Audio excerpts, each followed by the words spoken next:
everyone, welcome to my YouTube channel. Thank you so much for tuning in. As usual, thank you so much for subscribing, commenting, liking, and sharing. You guys are so special to me.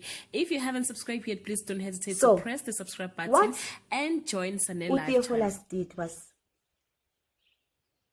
really create two problems. The one I've already said was commercialize a really sincere and pure symbolic way of doing for abantu,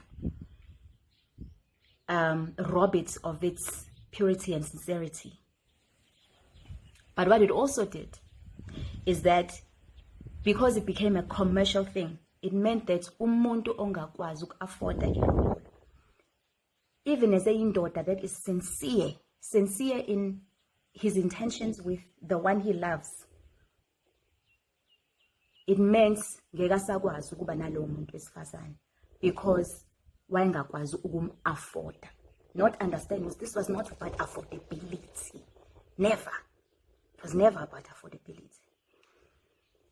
So, in as much as we can say ilobolo liyasicindezela sabantu besifazane, kodwa namadoda futhi nawo liyawacindezela in some way. All right. Ngisakhuluma ngendaba yokucindezeleka kwamadoda in some way. What it did, lento yenkomo nokuthi umuhambisa inkomo angakusho you are man enough, it showed your strength, is it created that provider narrative for amadoda.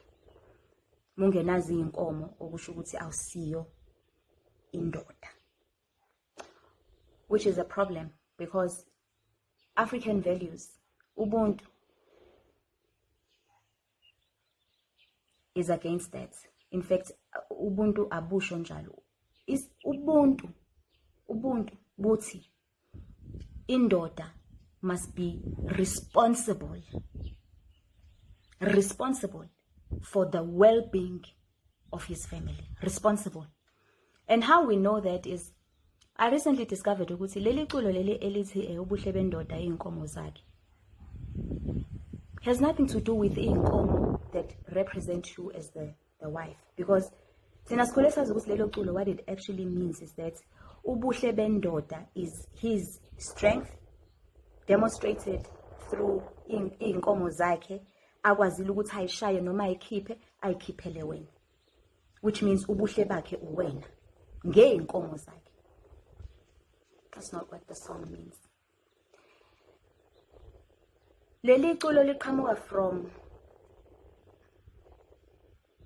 indlela esasikhuliswa ngayo. Umuntu wesilisa, umfana, he would get to a certain age. When he got to that age, he would be given a cow to be responsible for. Kube inkomo yakhe, ekhaya babemnika inkomo.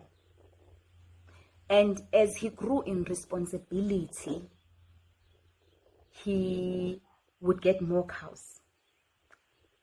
Responsibility. As he grew in responsibility, he would get more cows. Ubuhle bendoda kwakuyilezo inkomo lezo. Because the more cows he had, it meant a level of responsibility anayo inkulu. Uyakwazi ukunakekela abhekene nako. Wawungakwazi ukuba nonkosikazi uhlulwa inkomo eyodwa noma eyimbili noma eyintathu, because wawubuza ukuthi how would you take care of the family usahlulwa yinkomo zakho. Ubuhle bendoda ke ngesintu sethu is actually how well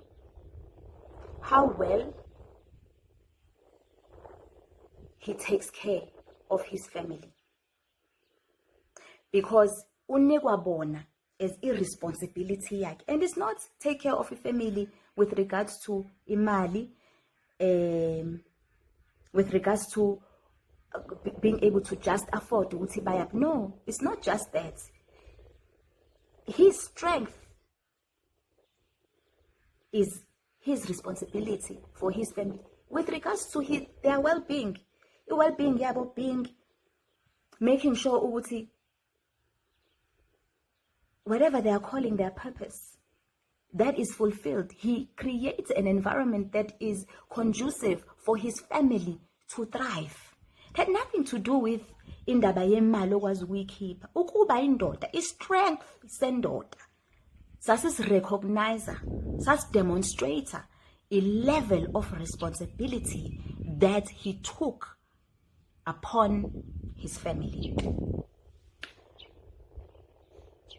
Indaba yokuthi ubuhle bendoda iy'nkomo zakhe iqhamuka lapho-ke. Iy'nkomo zakhe kuzazi bayi-responsibility yakhe. The more responsible he was ngey'nkomo zakhe, the stronger he was.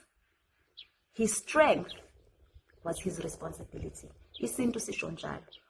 Ubuhle bakhe was how well he took care of his family. I just want to also manje sengiyisonga-ke sengiyigoqa. Ngifuna nje ukuthi abantu abaningi bayaye bathi ilobolo awuliqedi ukulobola. Ilobola alipheli. Ngeke umqede umuntu wesifazane. It's true. I want to agree with you there. But kwangeve kukhulunywa ngokukhokha. Kwakukhulunywa nge-honor nange-gratitude. Because when you are grateful and you honor someone, you can put no value to that. You can't put a value to gratefulness. You can't monetize gratefulness. Because if value yomuntu wesifazane inkulu ngale ndlela ukuthi ngisho bekuthiwa ungathenga umhlaba wonke, imali yakho would never be enough ukuthenga umuntu wesifazane. Yingakho kuthiwa awuqedi ukulobola. You will never stop being grateful. You can't stop being grateful.